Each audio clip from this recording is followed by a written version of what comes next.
Íslendingar verja meira fé til hernaðarmála, 1,5% af þjóðarframleiðslu, en til geðheilbrigðismála. Þau fá aðeins 1,1% skilst mér þessa dagana. Nú samt Ísland herlaust og friðsælt land, einangrað, en geðheilsa margra okkar hins vegar ekki góð. Ólafur Þór Ævarsson, geðlæknir, hefur verið að skrifa svolítið geðheilsu og leitast við að vera á uppbyggilegum nótum. En mann svona dettur í hug að það geti verið svolítið snúið þegar ýmsar tölulegar staðreyndir eru okkur Íslendingum sannarlega í óhag kemur að geðheilsu. Og náttúrulega höfum við öll miklar áhyggjur af unga fólkinu og því sem tengist fíkn, mannslíf tapast, eitt á fætur öðru. Og það margt að hugsa og ekki á hverjum degi sem við með geðlækni hér við Rauðaborðið, en Ólafur sestus, vertu velkomin og takk fyrir að svara kalli mín og koma til okkar, Ólafur. Takk fyrir. Þú sagðir við mig þegar ég baði að koma að þú leitaðist við að vera svona á jákvæðum og uppbyggilegum nótum og ég ætla þá kannski bara að vera hinn önnu í spyrill og vera í hlutverki gagnrýnandans, þá kannski náum við góðu jafnvægi. En það rétt skilið hjá mér að geðheilbrigðismál séu olnbogabarn í heilbrigðiskerfinu og í okkar samfélagi? Já, það gott að nota sterku orðin þegar maður að leggja inn í svona umræðu.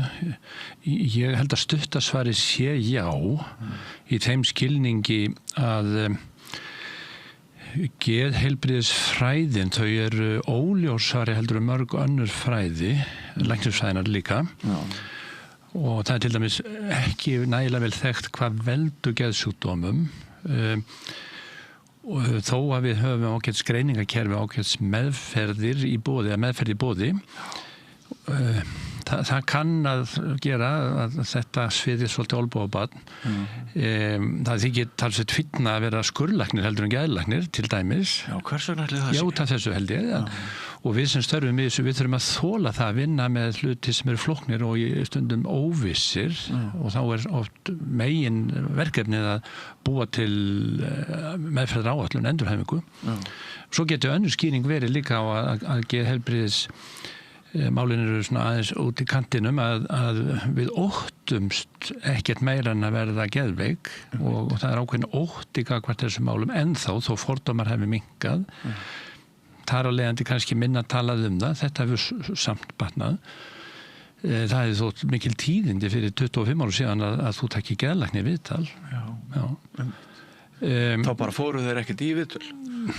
Nei, þetta var bara öðruvísi og ótti og svo getið þriðja skýringin á því að geðheilbrigðismálin eru svona stundum út undan að þeir sem eru geðveikir, þeir eru ekki góður þrýsti hópur.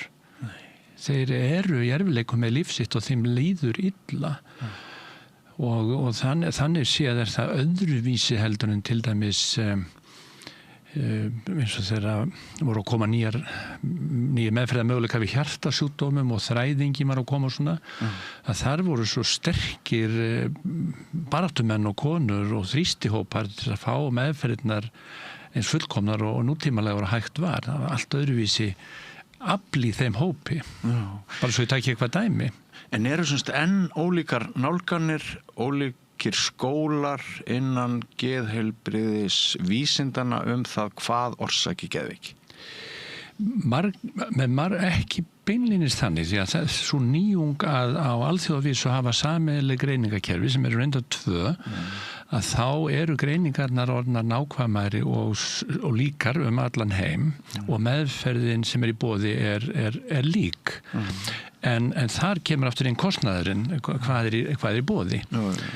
En það sem óljóst sem truflar hræðilegu hliðina á starfinu mínu, það að við vitum átt ekki í grunninn hvað veldur sjúkdómunum, við vitum það ekki ennþá og það hafi verið ákveðin vonbrigði til dæmis að við byggumst við að þessi mikla þróun í erfðafræði myndi hjálpa okkur og kenna okkur mikið orsakir sjúkdómar, þegar stundum eru þeir arfgengir, en það þróunin hægar en við vonuðum, en þó alltaf verið rétt átt.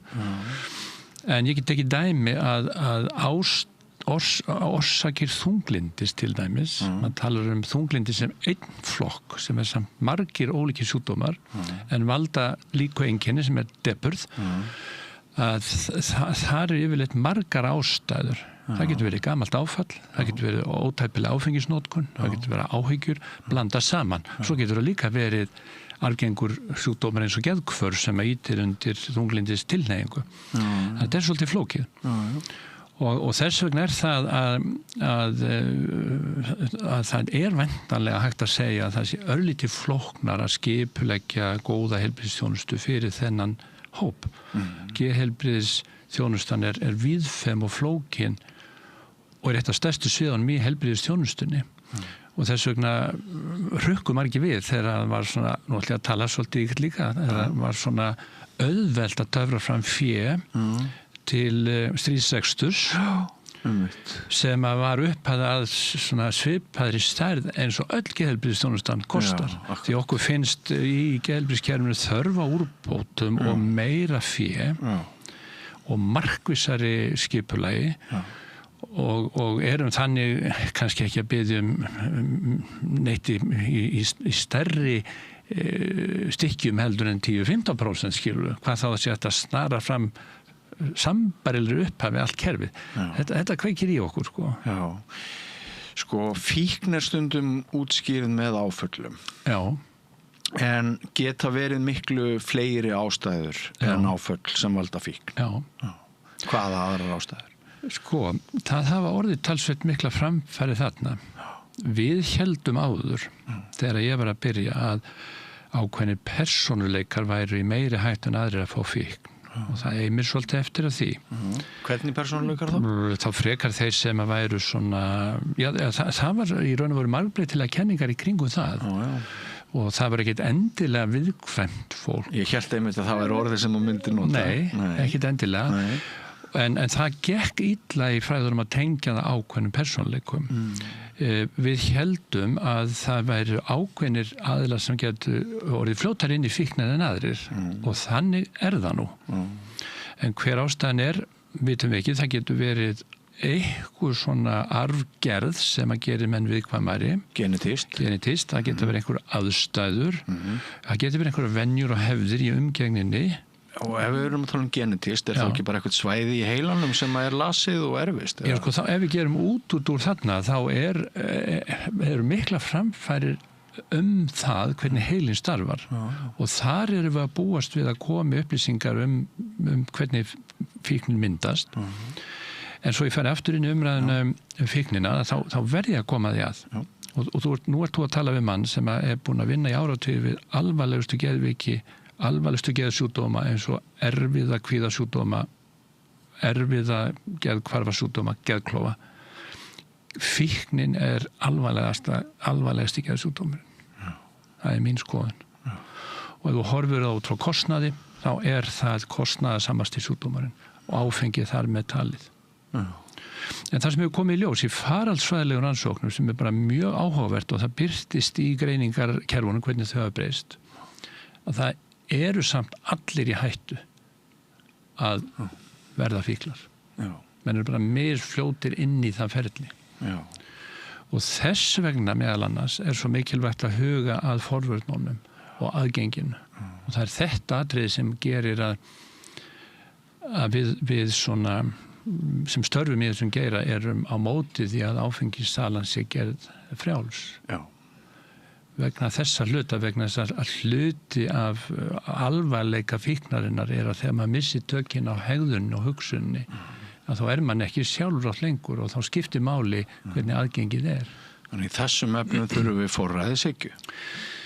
Já, það svolítið snúið að ræða þetta sko út frá forræðishyggju eða pólitík og að verslun eigi að vera frjáls. Og ég skil alveg þá umræðu en ég held að svarið sé, já, við þurfum að hafa ákvæmlega forræðishyggju sem bara á við það að það það betra að keyra ekki hraðar en 90 km á klukkustund. Já. Og það betra sem flesti sé á hægri kantinum að við höfum reglur hlutina. Gera eitthvað til að vernda börn frá þeim aðstæðum sem auki líkunar á að þau fari til fjandans. Já. Er það ekki? Jú. Já. Og til þess að vera nú jákvæði gírnum, þá eitt úr reynslu heimi mínum sem mörgum kemur svolítið óvart. Ég fæt aldrei mikið af ungu fólki til mín í viðtöl. Þetta eru oftast strákar en stelpur og þau eru á aldrinum 18 til 23 ára og eru enn í heimahúsi og vita ekki alveg hvað þau vilja gera í lífinu. Þeim hefur kannski ekki gengið eins vel í skólanum og þau hafa vilja, þau veit ekki hvaða háskólanám þau vilja velja og þau eru undir hvatningu og jafnvel þrýstingi frá foreldrónum og þau eru fann að drekka og sulla svolítið mikið. Og það sem foreldrarnir vita ofta ekki að þau eru aðeins að fikta í vímuefnum.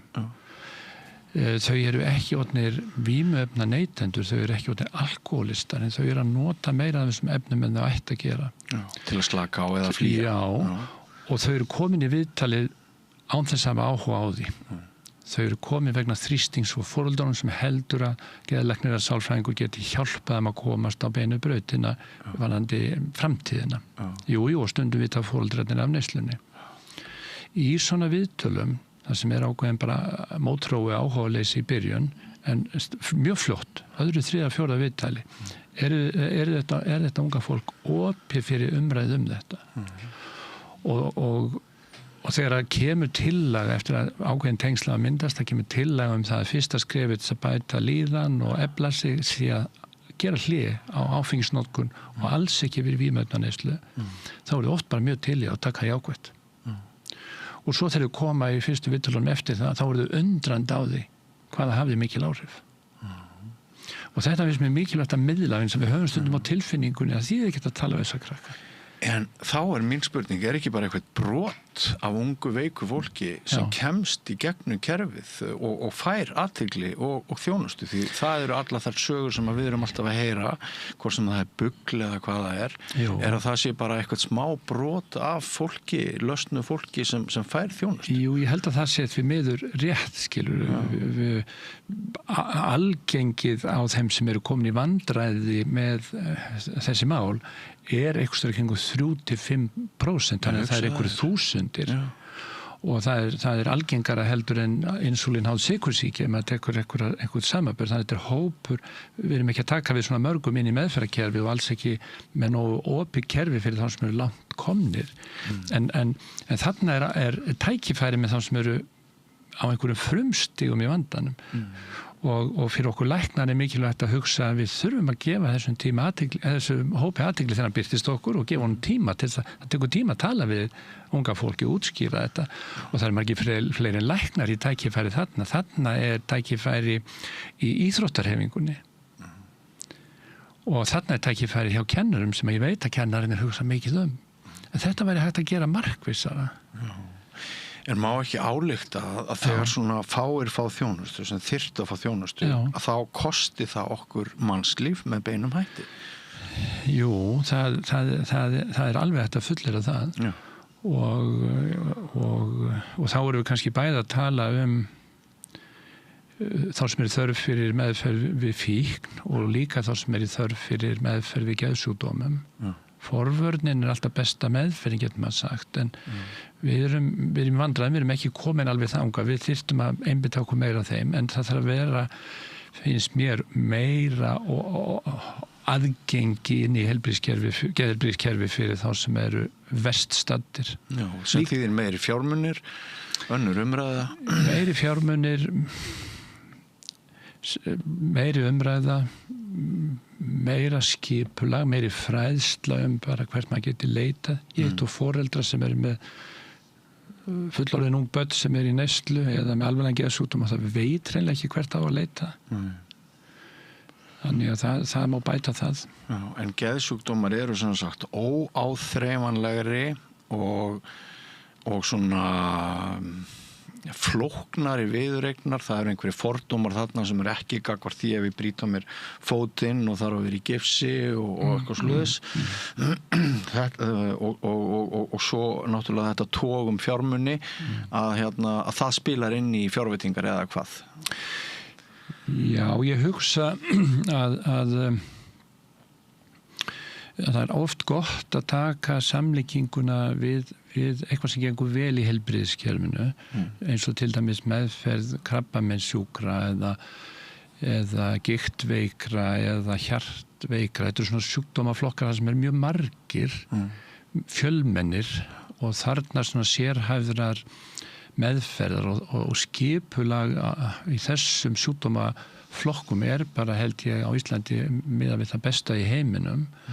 Og það auðvitað skynsamlegt fyrir kerfið þegar verið að hugsa fjármagnið að einblína á þá hópa og þá þjónustu þar sem flestir eru og geðsjúkir eru líka mjög stór hópur og þegar ég segi geðsjúkir meðvitað sem svolítið tilfinningarhlaðið orð þá getur það verið allt frá því að vera með eitthvað einfalt mál, eitthvað áfall eða stutta þunglindi, eitthvað góðkynja sjúkdóm sem læknalegur og kostar lítið að lækna yfir að það vera lífslangt vandamál afleiðing af illkynja geðsjúkdóm. Það svo mikil breidd í þessu. Og þarna í faraldsvæðinu hægt að segja í fjórðu hverju fjölskyldu alvarlegu truflandi geðsjúkdómur. Í þessu landi? Bara, með landið kringum okkur. Úr svona alþjóðlegum faraldsvæðilegum rannsóknum. Og það líka hægt að segja annar hver einstaklingur í samfélaginu þyrfti einhver tíman í lífinu á geðheilbrigðisþjónustu, sérhæfðri geðheilbrigðisþjónustu að halda. Svona algengt þetta. Og svo koma heilsuhagfræðingarnir á móti og segja fyrir hverja krónu sem lögð í forvarnir fæst 4 tilbaka og fyrir hverja krónu sem lögð í geðræna endurhæfingu fást 7 til 8 krónur tilbaka. Þannig að það er fjárhagslegur ávinningur í að sinna þessum hópi vel og mikil tækifæri til forvarna og fjárhagslegs ávinnings. Hver munurinn á þínu starfi og starfi sálfræðinganna? Það ekkert alltaf svo mikill munur en það sem gerist að sálfræðingurinn lærir sálfræði, hann með fókus á oft það heilbrigða og hann lærir samtalsmeðferðir og hann lærir greiningatækni og geðlæknirinn, hann lærir fyrst að verða læknir sem alveg 6 ára háskólanám á undan og svo 3 ára starfsnám og fær sitt lækningaleyfi og þá fer hann í sérfræðinám sem hliðstætt við hjartalækningar eða skurðlækningar sem oft svona 4 til 6 ár og þar lærir hann sjúkdómafræði geðsjúkdómana og ólík meðferðarform eins og sálfræðingurinn og greiningatæknina líka þannig að starf geðlæknisins frá rótum starf læknisins og hann hefur náttúrulega í sínu vopnabúri lyfin sem að sálfræðingurinn hefur ekki. Þá komum við að því að þú heyrir örugglega oft gagnrýni á lyfjanótkun. Hún nú ekkert smáræði í þessu landi. Hvort sem við erum að tala kvíða, depurðar, ADHD-lyf eða hvað þetta kallast allt saman. Og oft heyrir maður það að þið séu svo fáir og það sé svo mikið að gera að þið hafið ekki tíma til þess að hlusta og reyna að laga með öðrum aðferðum en þeim að skrifa út lyf spýta því í sjúklingin en samt lækni lyf kannski ekki neitt heldur haldi bara frekar niður Nei, og þetta viðkvæmt mál en nauðsynlegt að ræða og við ræðum þetta mikið læknar og geðlæknar sérstaklega vegna þess að við erum líka á þeirri skoðun að við séum að nota of mikið að lyfjum meðferðartæki okkar sem öflugast samtalið og fyrir það þarf tíma sem ekki alltaf til og af hverju lyfjanótkun svona há á Íslandi ég held að skýringin sé þessi sem þú ert með að við höfum ekki tíma hlut af lyfjameðferðinni fyrir í gang hjá geðlækni sérhæfasti hlutinn hlut af meðferðunum fyrir í gang hjá heimilislæknunum til dæmis þunglindis og kvíðalyfin, þeir hafa líka ólítinn tíma. Ég held að séu fleiri skýringar. Það eitthvað í Íslendingum, við erum fljótir að tileinka okkur nýja hluti. Við áttum mest af vídeótækjum, við áttum mest af fótónutstækjum við erum fljótust í gang með allt, þannig að við finnum það er mikil krafa á okkur lyfjagjöf sem svolítið nýtt að fólk vilji geðlyf. Og við erum svolítið að átta okkur á því og venjast því hvernig við tökum að því og við vitum. Það í raun og veru atriði sem gegnum gangað í allir læknisfræðinni þegar við erum að beita lyfjum eða skurðaðgerðum, markvissum læknisfræðilegum aðgerðum, að þá förum við bara eftir 2000 ára gömlu prinsippi frá Hippokrates að við megum ekki gera neitt skaða með meðferðunum. Þannig að þetta alltaf þessi jafnvægisgangur. Á þessi meðferð við hættan á meðferðinni, á aukaverkunum meiri heldur en væntanlegur ávinningur. Þannig að við erum alltaf í þessum línudansi. Og til dæmis með, ef við tala neikvætt núna ADHD meðferðina, þá sjáum við það eru stóri sjúklingahópar að taka þessi lyf í langtíma meðferðum sem hefðu ekki verið á þessu meðferðum fyrir 10-15 árum síðan. Og margir. Fólk hefur gagnað þessu, en það hefur áhrif sem að geta jafnvel líka verið samfélagslega áhrif, þannig að við þurfum svona þess að átta okkur á því og gera meiri rannsóknir á því hvað þetta muni gera. Það sem neikvætt við það ef að mjög margir að taka þessi lyf sem að ætti ekki verið að gera það eða kemust af á þess að gera það, að þarna þá mjög dýr lyf og þetta fjármagn geti kannski nýst betur annar staðar. Ef ég tala eins og vel lyfjanotkun altså lyfjagjafir heimilislæknanna, að þeir hitta mikið af fólki sem að þeir fá mjög stuttan tíma með og þeir kannski fá ekki tækifæris að hitta oft. Þannig að ég held að þeir geri rétt í því að hafa freka lágan þröskuld til þess að setja fólk á kvíða- og þunglyndislyf.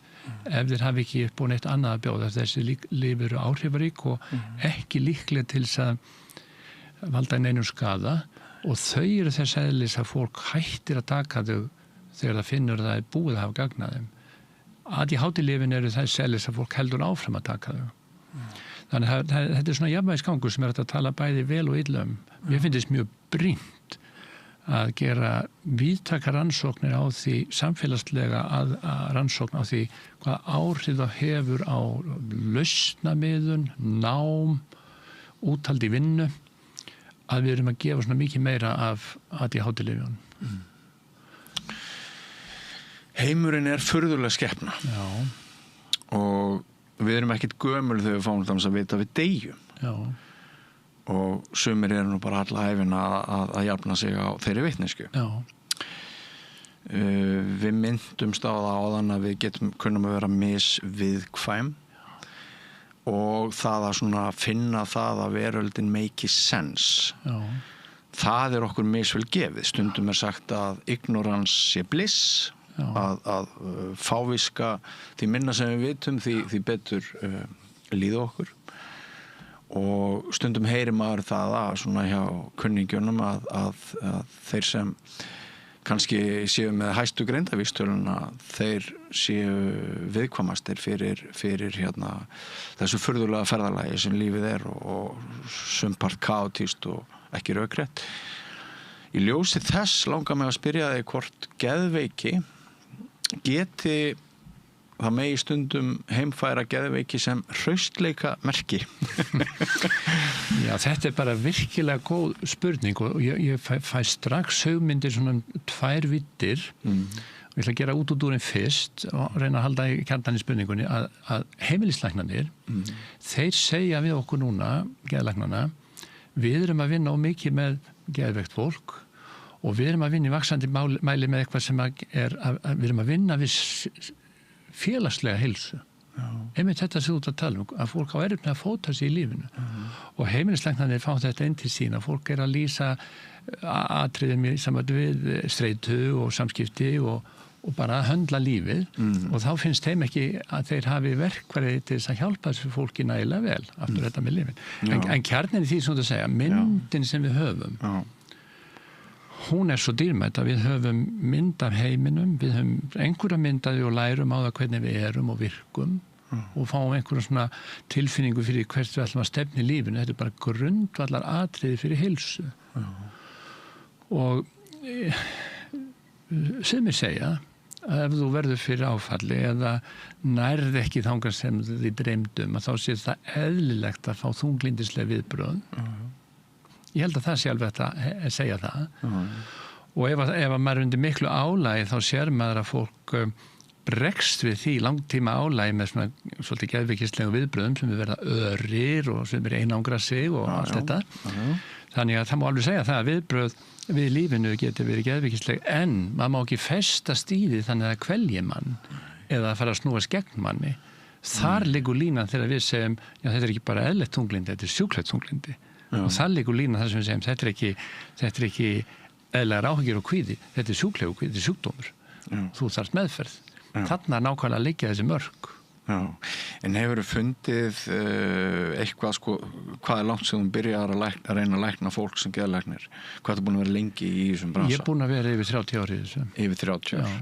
Og hefur getað sett fingur á einhverja skapgerðir eða eitthvað sem þegar þú leggst á koddan á kvöldin, hvort sem það er alveg, hvort sem þú er búin að skrifa vísindagreinu það ekki, er eitthvað sem að þú getur sagt okkur þennan hóp sem að hefur sótt sér þjónustu til því?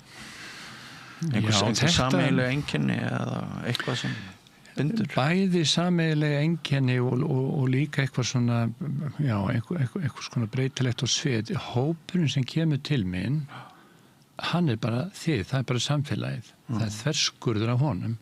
Það er fólk sem er fríst og er að leita ráða, það er fólk sem er að verða geðveikt og vil fá það stoppað, það er fólk sem er veikt tímabundið og þá vona á góðum bata. Allt yfir í það að það er fólk sem er bara mjög alvarlega veikt, geðfallað. Og það er hópur sem er ekki stór en þarf að verja og maður hefur svo mikið gagn af faraldsfræðilegu rannsóknum, mælingum og algengi bara til að segja svona hluti sem að engin veit en við vitum samt að á Íslandi eru kannski á bilinu 3 til 5.000 einstaklingar með geðklofa sem er alvarlegasti sjúkdómurinn er það sem við köllum í gamla daga að vera kleppari. Eru þeir svo margir? Já, þeir eru ekki lengur á stofnun, þeir eru komnir út í samfélagið og þeir eru sumstaðar á meðferðarstofnunum, skilurðu. Þar hafa voruð mikla breytingar. Það veikjast á hverju ári getur við reiknað með svona það bil 100. Við erum ekki með þann sjúklingahóp, við erum ekki með möguleika að taka við þeim. Það er bara hluti af þeim. Við erum mjög góð meðferðar og endurhæfingar úrræði fyrir þetta fólk. En það er bara fyrir hluti af hópnum.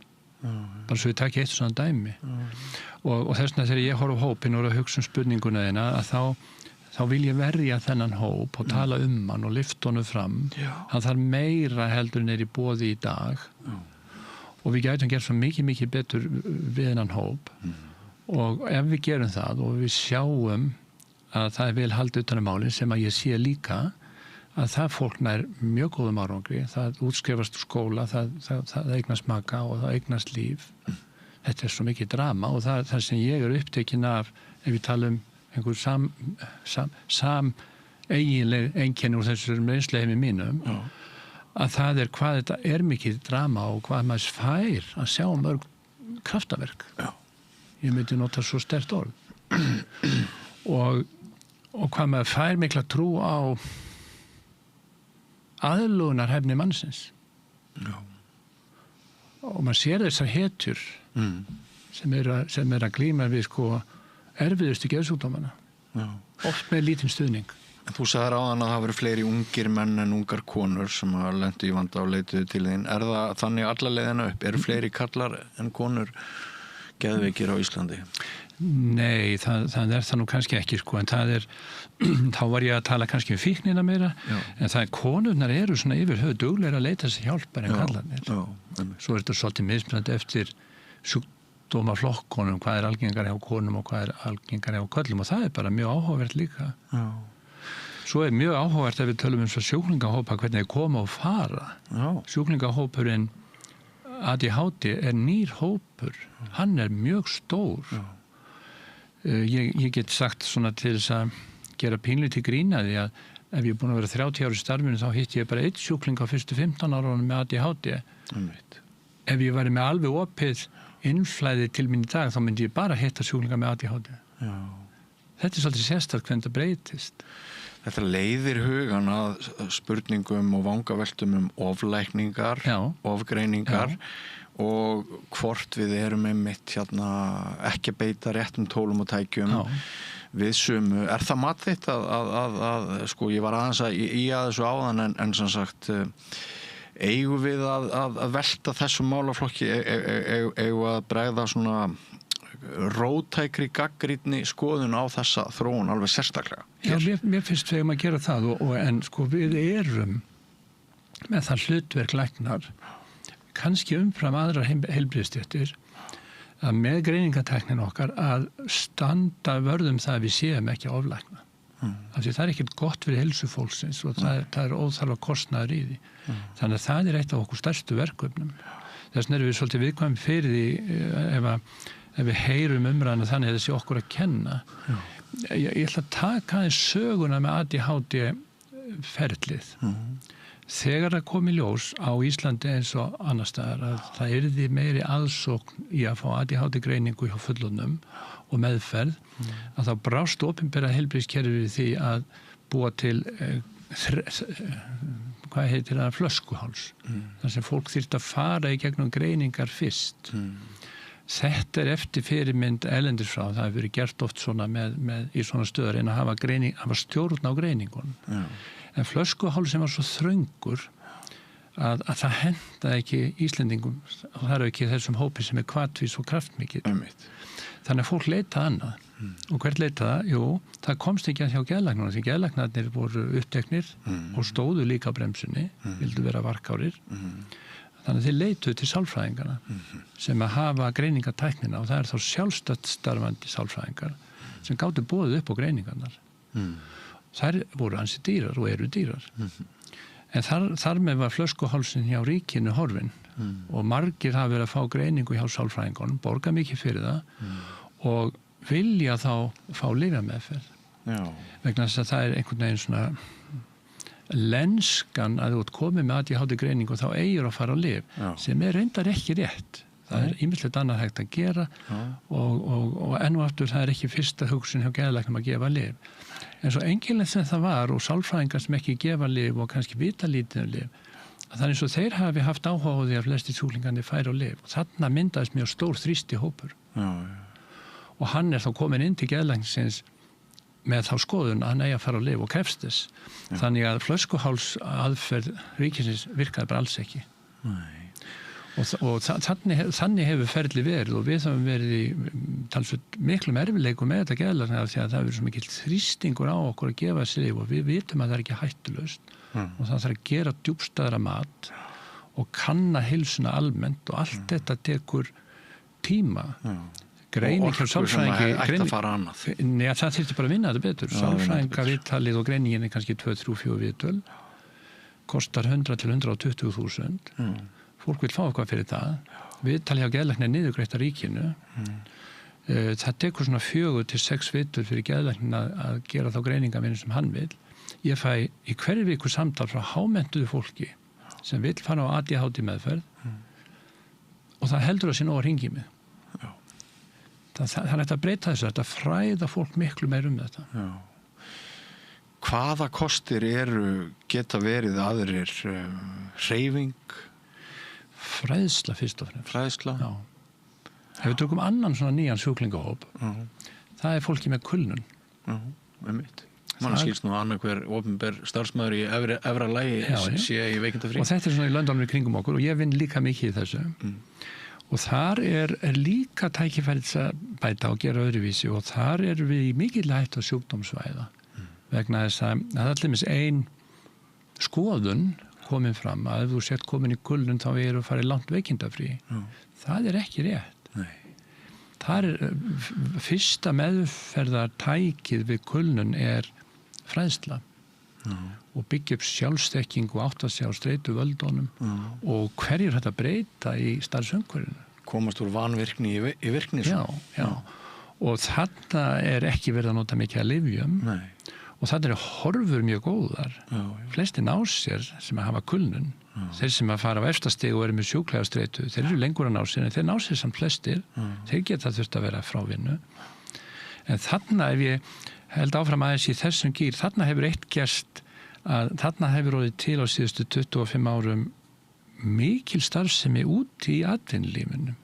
Það sem hafa komið mannauðsfræðingar og að vinna í fyrirtækjunum, í forvörnum, til að styrkja mannauðinn, hjálpa fólki sem á í erfiðleikum, koma því í meðferð, styðja það þegar að koma tilbaka og þetta nýjung sem er gríðarlega öflug forvörn og ekki mikið talað og þarna verið aftur hægt að gera rannsóknir til þess að kanna áhrif þessara nýju starfstéttar og þessara nýja þáttar í rekstri fyrirtækja sem þau borgar sjálf taktu eftir, ekki heilbrigðiskerfið og sjá hvað áhrif þetta hefur haft á geðheilsu þjóðarinnar og ég held að svona í pínulítilli stríðinni við félaga minna læknana geti ég sagt að við læknarnir og heilbrigðiskerfi hefur bara svolítið mista lestin að vinna með forvarnir. Jafnvel heilsugæslan hefur ekki tíma til að sinna forvarnum. Forvarnirnar eru komnir út í atvinnulífið og það ber að hrósa fyrir það.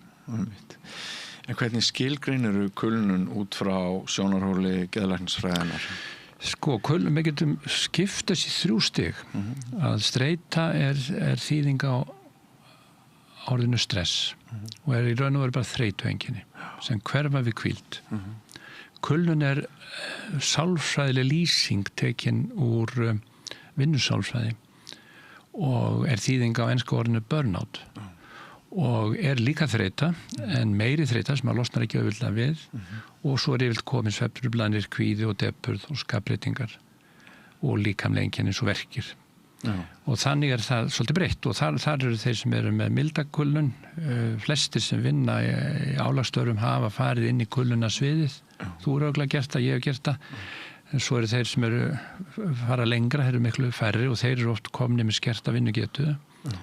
Síðan þriðja stigi sem heitir sjúkleg streita, það er sjúkdómsgreining innan geðlæknisfræðinnar og svona þunglindis og kvíða og áfalla fyrirbæri. Þar sem þarf mikið meira heldur ráðgjöf og þarf stöku sinnum lyf og jafnvel oft. Og þegar að maður hugsar þessa stiga breytingu og þá sér maður ofta þeir sem eru í efsta flokknum í sjúklegustreitinu, þeir eru ekki bara þreyttir, orkulausir, kvíðnir, daprir, svefnlausir, þeir eru líka konur með það sem við kallum vitræna truflanir, þeir eru hálf heila bilaðir, þeir mun ekki, þeir geta ekki einbeitt sér. Og þegar maður heyrir svona tal sem við þurfum að taka alltaf á til oflækningar, það er örugglega hætt á oflækningum í þessum kulnunarhópi.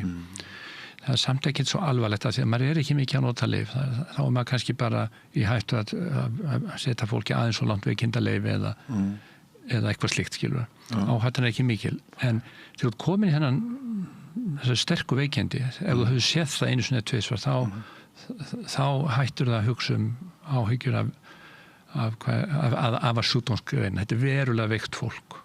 Verulega veikt fólk. En það alltaf leið tilbaka, nánast alltaf. Það hægt að lækna þennan hóp. Það mikið drama í þessu meðferðu líka. Já. En sem sagt, þegar við erum að parkera fólki í hálft ár, 9 mánuði, heilt ár, fjarri vinnustaðnum sem hefur fundið fyrir einkennum kulnunar, það kannski ekki rétta leiðin. Já, það ekki löngun að fara þá leið. Ef að fólk ekki vinnufært, þá það ekki vinnufært. En það flækir oft málin að það tilhneiging hjá þeim sem eru veikastir að vera lengur frá. Og af hverju það? Jú, það bara heilinni lengur að jafna sig. Heldur en beinin að gróa. Það tekur tíma fyrir heilan sem of þreyttur að jafna sig. Getur líka verið að því fjær sem þú ert vinnustaðanum og þessu sérhæfða vinnuumhverfi sem þú ert annars í, þá svona bara verður stressaðri að heimsækja vinnustaðin aftur. Já, það nefnilega svolítið kúnst að búa ekki til mikla pressu, sko. Svo það þannig að það nánast alltaf þörf til að breyta einhverju í vinnuumhverfinu og það verður að segja eins og það gengur misvel og tekur mislangan tíma að fá fram það breytingar áður en að starfsmaðurinn kemur aftur, svo hann kom ekki aftur í sömu súpuna. Og svo þessar stéttir sem eru undir miklu álag og í hættu að fá kulnun eins og heilbrigðisstarfsmenn. Það mikið álag í heilbrigðiskerfinu. Kennarar, þeir vinna þannig að það mjög erfitt að setja kennari í vinnu á miðri önn, þannig að maður lendir oft í því að hafa veikindaleifið allt misserið. Ætli vanlíðan kennara sé ekki einhver leiti afleiðing af því að umboð þeirra til starfa ruglingslegt og það miklu óljósara heldur en var hér í gamla daga þegar kennarinn hafði bara tök á nemendum inn í skólastofunni og foreldrar voru ekkert alltaf að djöflast í þeim eins og núna Ég rætti marga kennara og þeir tala allir sko í rauninni þetta hálf vonlausar vinnu aðstæður sem að margir búa við. Já, ég held að við séum á því stigi ef við tölum kennarana að það sé nokkuð skýrt hver þeirra vand þeir eru svo skýrir þegar þeir eru útskýra þetta fyrir okkur og þetta það sem þú ert að telja upp. Það ekki?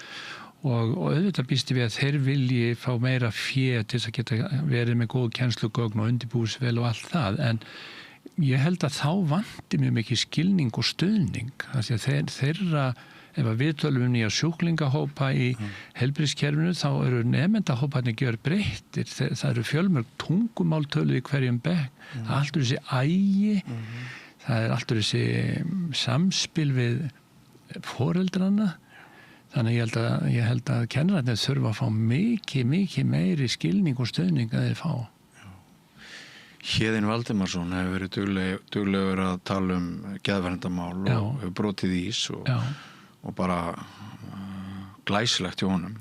Eitt af því sem hann hefur sagt eftir að hafa starfað hjá hinu opinbera að þar sjáu menn ekki afrakstur verka sinna. Frá því að kannski einhverju hugmyndir sett fram og fara allir rýnuhópar og vinnuhópar og þetta svona þessi löngu ferli eins og ég þekki svolítið eftir að hafa unnið hjá stjórnsýslustofnunum í íslenska kerfinu að afrakstur vinnuðinnar hann kemur svo seint fram ef hann kemur þá einhver tíma fram og hvort sem hann segir þetta galgopalega eða fullri alvöru þá þetta veldur náttúrulega einhverju firringu og getur vel ítt undir geðveiki. Jú, ég hugsa að það sé alveg rétt, sko. Þetta svona okkar mannanna verk sem eru mikilvægust, þau eru flókin og taka tíma og það stundum vantar okkur á Íslandi það sem kallað jákvæð endurgjöf, við erum fyrir gagnrýnisskýrin og ef ég tek einhver dæmi þetta sem þú ert að segja, þá það náttúrulega fyrir kennaran, það alltaf mál að fylgjast með nemandanum og átta sig á því sem hann að gera og finna á eigin skinni að hluta fæligheitunum hjá honum að geta einhvern veginn skynja hvað hans starfi mikilvægt og við getum hjálpað til þar með því að láta kennaran að finna þakklæti og skilning líka þegar það erfitt og þannig það í heilbrigðiskerfinu og sérstaklega okkur geðlæknum að við erum oft mjög lengi að fá fram lækningu. Þannig að við þurfum að þola það og gefast ekki upp þó að það sé erfitt að meta árangur eins og sjáum við hann smátt og smátt. Og þannig þetta vinnu til dæmis í stjórnsýslunni þá svolítið langt frá gólfinu.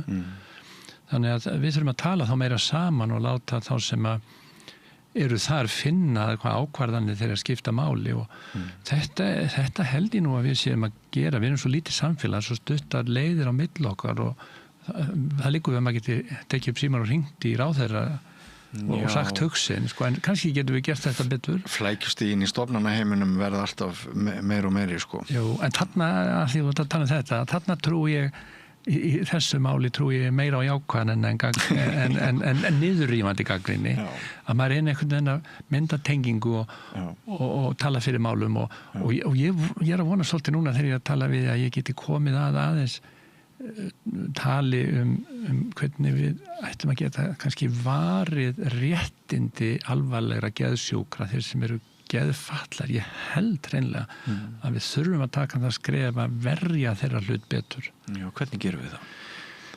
Já, þetta nú það sem ég að velta fyrir mig þessar dagana og ég hef góða tilfinningu fyrir heilbrigðisyfirvöldum. Við erum með lækni í embætti ráðherra, heilbrigðisráðherra og fleiri lækna inn í ráðuneytinu sem við trúum að skilja þessa hluti betur og ég hef heyrt ráðherra tala það hvernig þurfa að bæta lagalegu stoðir heilbrigðiskerfisins sem hljóma mjög vel og það sko fyrir geðfallan einstakling sem komin eiginlega á forsjá ríkisins í örorku eða á langtíma endurhæfingarstyrk réttindi hans held ég ekki nægilega vel tryggð. Ég til að segja svona sögur þetta, þetta svona mikið... Oft best að skilja heiminn með sögum. Þetta er eitthvað sem er dagleg vandamál hjá mér.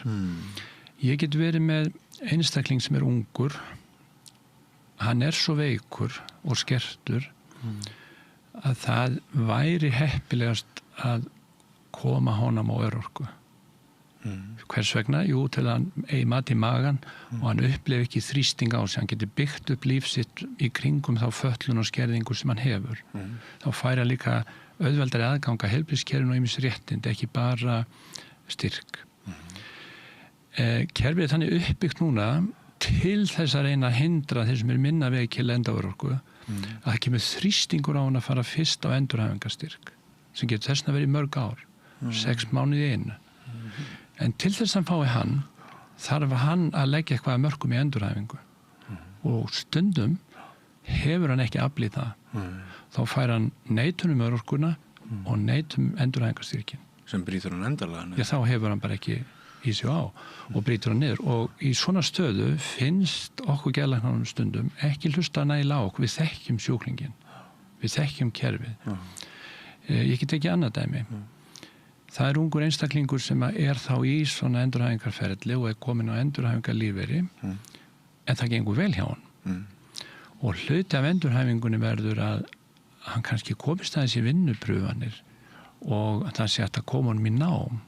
Á einhverju stigi, þegar hann er kannski búið með svona 2/3 af endurhæfingunni, þessari geðrænu endurhæfingu, að þá fer hann yfir einhver mörk sem kerfi hefur. Hann er að lesa á margar einingar, að vinna á margar klukkutíma.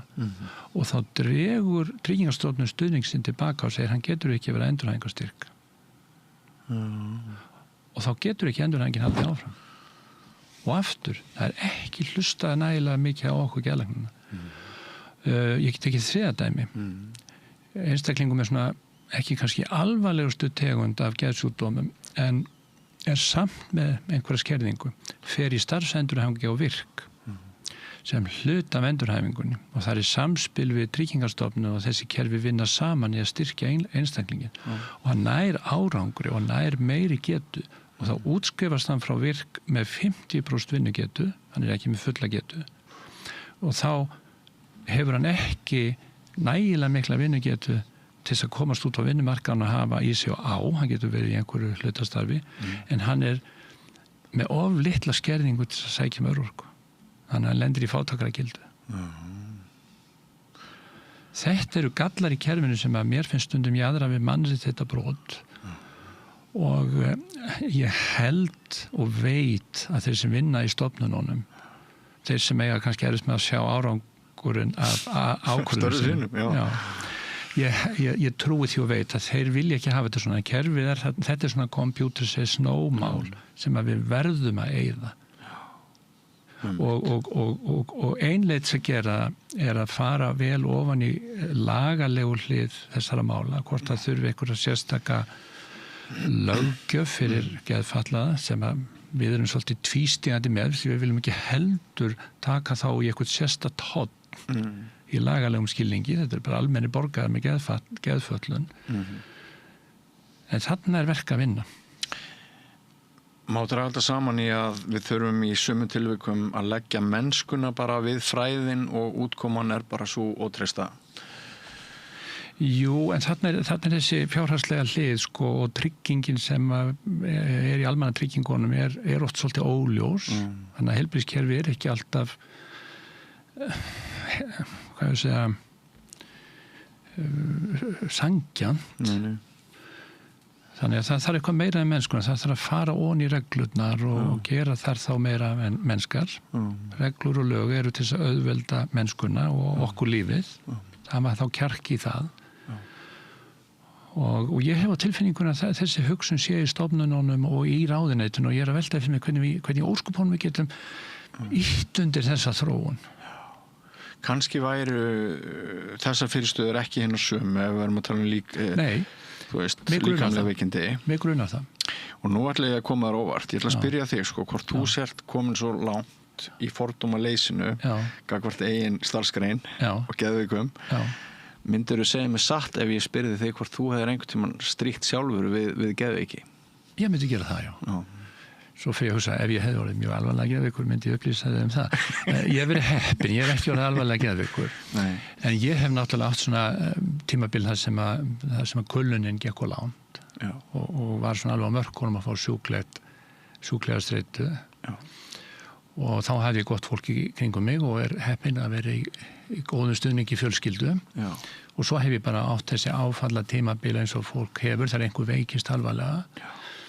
Svo hef ég einu sinni fengið alvarlegt kvíðakast sem er svolítið áhugavert þannig að þeir sem að vinna ég hef líka lent í því þannig að þeir sem vinna með það þeir segja að öll fái við 1-2 svona mjög slæm kvíðakast á ævinni þó það sé aldrei neitt meir og ég man eftir þessu, ég var unglingur, ég var alveg vissum að ég væri að deyja sko púls alveg upp og öndunarerfileikar og allt saman já en það sem er skrítið við þetta ég fekk öll í sengina, það sem er skrítið við það ég vissi aldrei alveg hverju það var skilur og veist það ekki enn?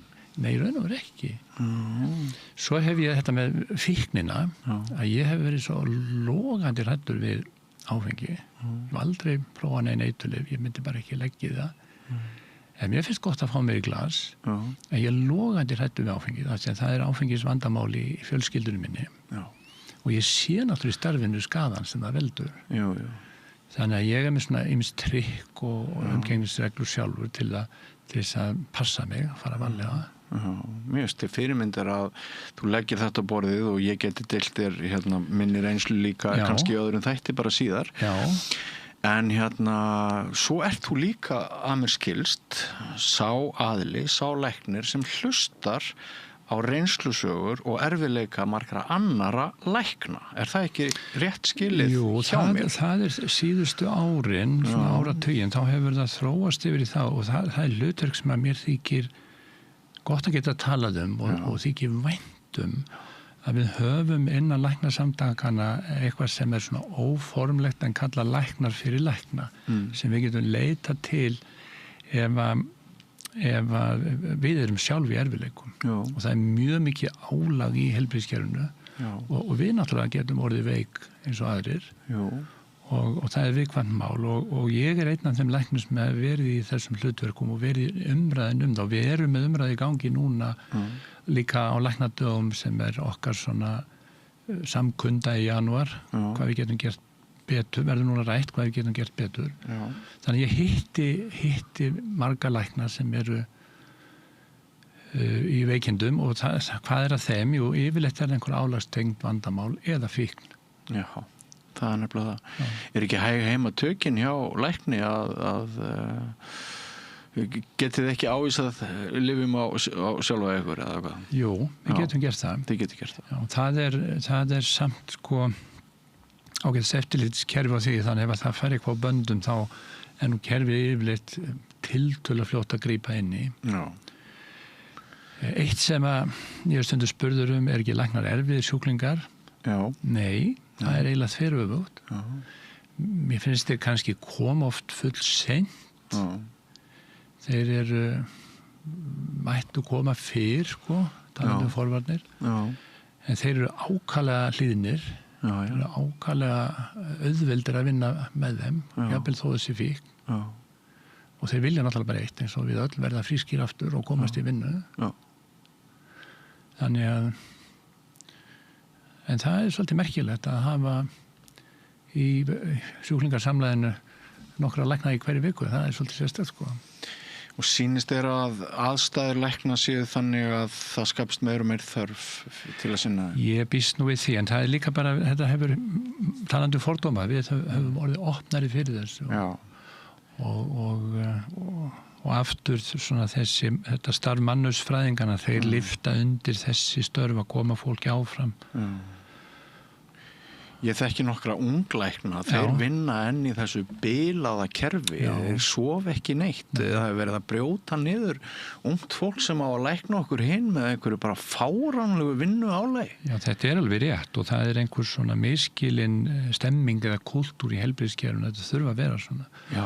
Og þeir sem er að koma inn í kerfi núna, þeir held ég allir ekki að kaupa þetta verði svona. Það eins og eim eftir einhverju sjómennsku, þetta er að vera einhver manndómsvíksla að vinna 20 tíma á sólarhring í brjáluðu veðri, hálfsmánaða túr. Já, þetta ágæð samlíking og þetta skapaðist náttúrulega því að það var skortur á læknum hérna, bara fyrir nokkrum árum síðan, það reyndar ennþá læknaskortur sjáðu. Það vantar 200 lækna í heilsugæsluna. Það líka vegna þess að þið takið ekki gildar háskólagráður í skólum utan Íslands og eru mjög svona sitið mjög vel að ykkar. Já. Er það ekki einn ástæðan? Sko, þetta nefnilega svolítið skrítið mál. Þegar ég var í læknadeildinni, ég útskrifaður 85, þá fengum við að heyra það frá fyrsta degi. Við vorum mjög mörg og þetta var fyrir daga fjöldatakmarkan í læknadeild. En fjöldatakmarkunin gerðist síðan í bara prófunum að við vorum bara felld ef við urðum eitthvað ofmörg sko. En við fengum að heyra það á hverjum einasta degi allt læknanámið. Hugsaðu þér að heyra þetta á hverjum degi 6 ár, það verður aldrei vinna fyrir ykkur á Íslandi.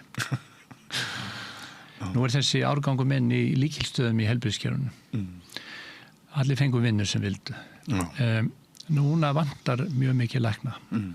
Það vantar ekkert marga lækna í mína stétt, en það vantar svolítið geðlækna í stofuvinnu, þeir eru flestir inn á spítalanum. En það vantar mjög marga heimilislækna og það vantar í marga sérgreinar og við erum að reyna að bregðast við því með því að mennta fólk heima, það sé auðveldara að komast í sérnámið, það er alltaf stórt mál að fara út og háskólinn hefur ekki treyst sér að fjölga mjög hratt nemann sem eru teknir inn sem að mér finnst að mætti ræða betur því að þetta í raun og veru skipulagsmál og í staðinn hafa þá íslenski læknanemar farið erlendis, mest í Slóvakíu og þar eru fleiri hundruð manns í námi. Þetta er fólk sem að skila sinni heilbrigðiskerfi aftur og fær vinnu hér og verða líkistalsmenn og eru þegar orðnir það hér heima. En þeir eru að mennta sig algjörlega á eigin kostnað og kostnað foreldra sinna. Og ég skil ekki alveg íslenska ríki að vilja ekki leggja meira áherslu á það að mennta lækna þess að þessi hópur, hann verður öðruvís en við sem tókum grunnnámið hér heima. Við erum komið með tengingu og heilbrigðiskerfi þegar við förum út í sérnámið.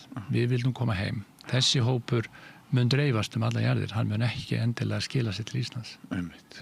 Og það er tap fyrir íslenska kerfi og ég hef verið svo djarfur að ef að spítalarnir í Reykjavík og háskólinn geti ekki tekið fleiri nema að stofna læknadeild á Akureyri með háskólinn á Akureyri. Já, því ekki. Í Martin í Slóvakíu lítil læknadeild fyrir útlendinga. Þeir borga meira heldur en innlendir. Það bara opið. Frábær hugmynd. Og þeir gera úr þessu business og búa til mjög gott nám í kringum þetta. Það er á stærra gráðu sem Akureyri myndi vel ráða við og Akureyri geti alveg dregið til sem nema frá eins og Slóvakar gera frá Noregi, Danmörku, Þýskalandi. Og þá getur íslenski læknanemar verið þar kannski á aðeins lægri skólastyrk sem íslendingar og mynda þá tengsl við til dæmis sjúkrahúsið á Akureyri sem í vandræði með mönnun. Af hverju ekki? Læknadeild við háskólann á Akureyri. Þetta hljómar svo brilljant hugmynd. Hún ekki endilega alveg ný, hún var til einhver tíman fyrir heinum 10-15 árum síðan en fór ekki á flug, þannig að ég svona að reyna að endurlífga þessa hugmynd. Þú ert sjálfur að norðan? Já.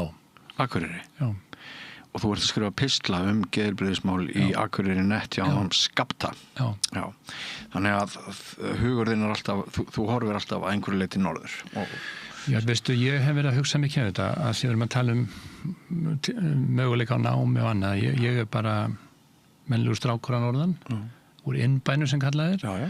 Og hvað ég? Það er 50 kynslóðum frá landnámi og einhverjum 5 kynslóðum frá torfbænum. Og samt ég með æðstu menntun sem hættir að fá í læknisfræði af venjulegu heimili þar sem voru ekki miklu peningar. Það er samfélaginu að þakka. Já, þú upplifðir gullöld íslenska þjóðfélagsins. Ég vil skila einhverju þessu. Pistlarnir eru í raun og veru óþolandi stuttir fyrir geðlæknir sem talar alltaf í miklu máli. Þannig að það lítur að vera gaman fyrir að vera svona löngu viðtali eins og hjá mig. Já, það er draumur, en ég reyni í pistlunum að vera rosa stuttorður og jákvæður og koma með eitthvað fræðandi hvað er að koma fram rannsóknir á heilanum, það er ótrúlega margt að gerast þar, gefa smá innsýn í geðlækningar og gera eitthvað eins lítið enn úr stundum til þess að styrkja hag geðsjúkra.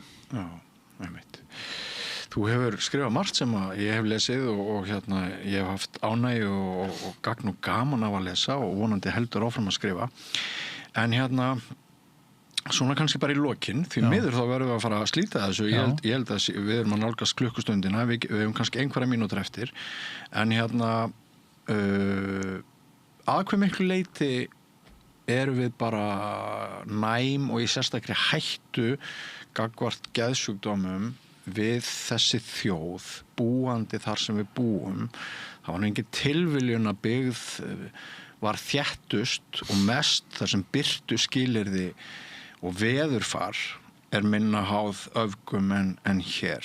Að hve miklu leyti kostar myrkrið og ægi birtan á sumrin okkur góða líðan og ættum við að gera eitthvað hvað varðar klukkuna til að mæta störfum. Ef ég tek fyrri hlutan á spurningunni fyrst, þá það þannig eitt af því sem óvenjulegt með geðsjúkdómana að tíðnin á þeim og á hversu alvarlegt stig þeir fara, það fer mjög mikið eftir samfélagsgerðinni.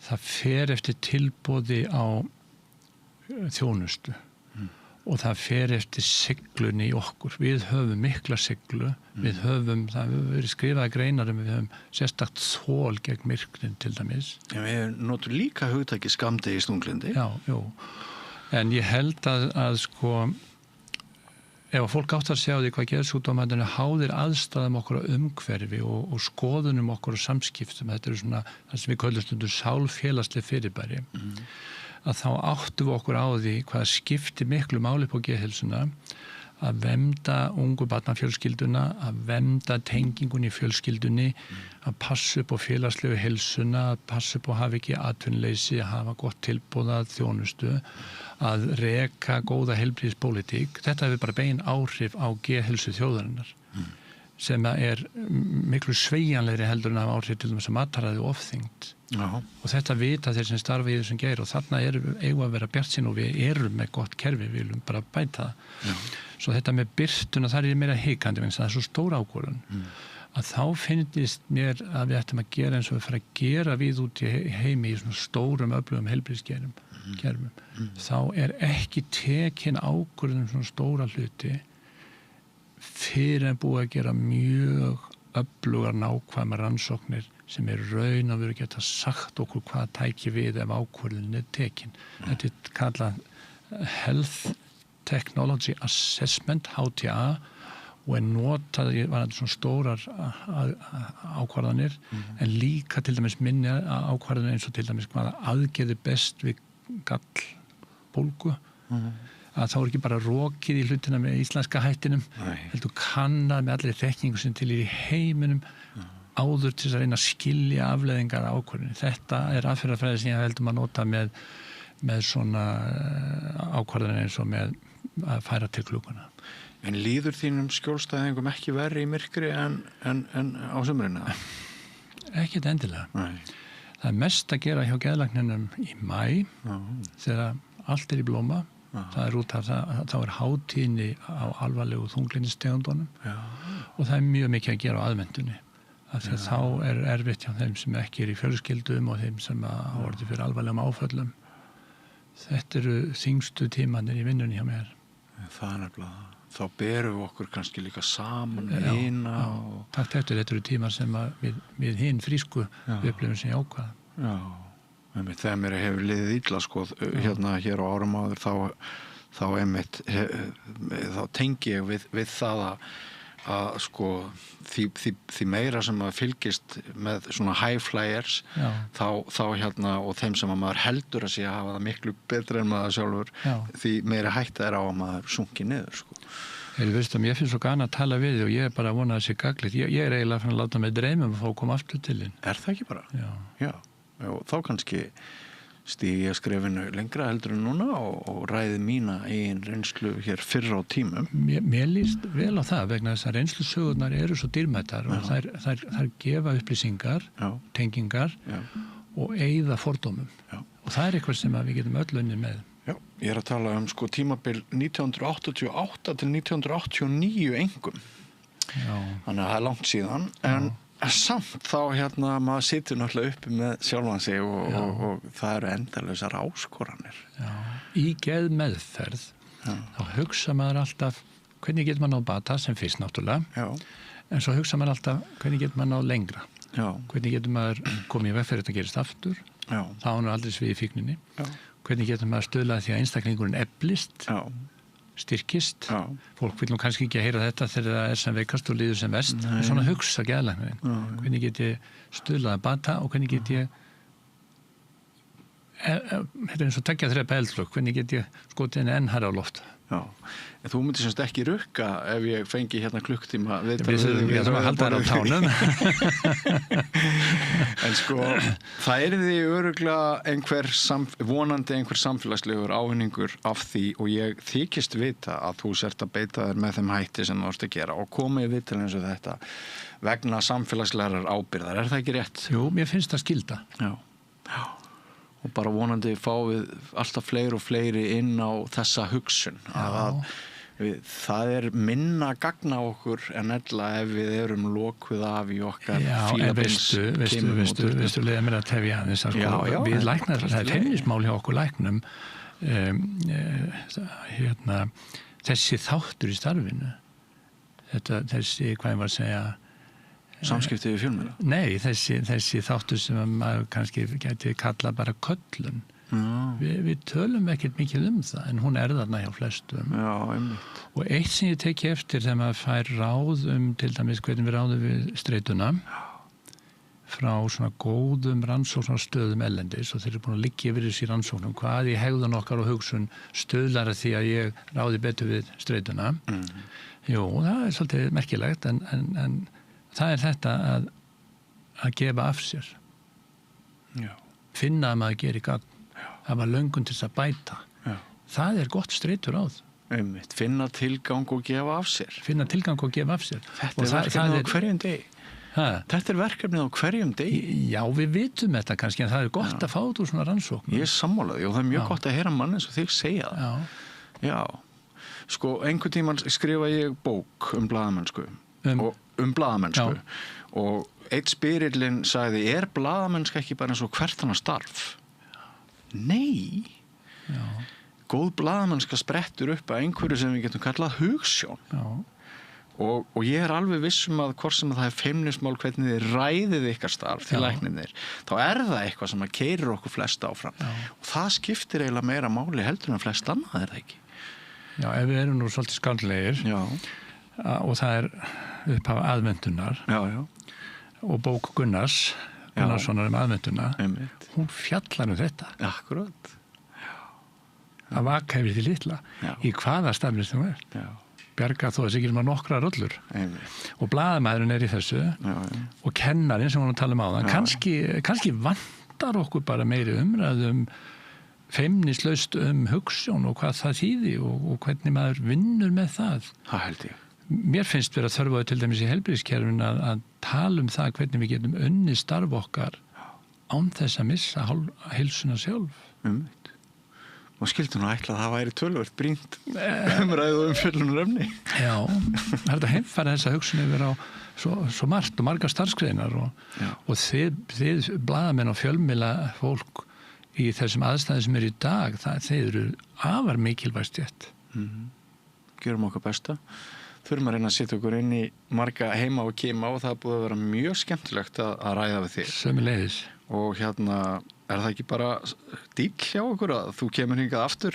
Ég til. Hvort sem það verður til þess að ræða persónlegar geðveilur Björns Þorlákssonar aftur í tíma. Eða mínar. Eða þínar. Eða samfélagsins. Já, mér finnst þú komin svo látt með þetta. Ég vil gjarnan, ef að þú telur þessi gagniði og fólk horfir og hlustar á okkur, þá kem ég með gleði. Hvað segir þið? Hvað segja áhorfendur og hlustendur? Myndið þið telja gagna því? Já, sjáum hvað þeir segja. En kæra þakkir Ólafur Þór Ævarsson geðlæknir. Það búið að vera, það hefur verið forréttindi að ræða við og takk fyrir að miðla öllu því sem þú hefur sér sagt. Innilegustu þakkir.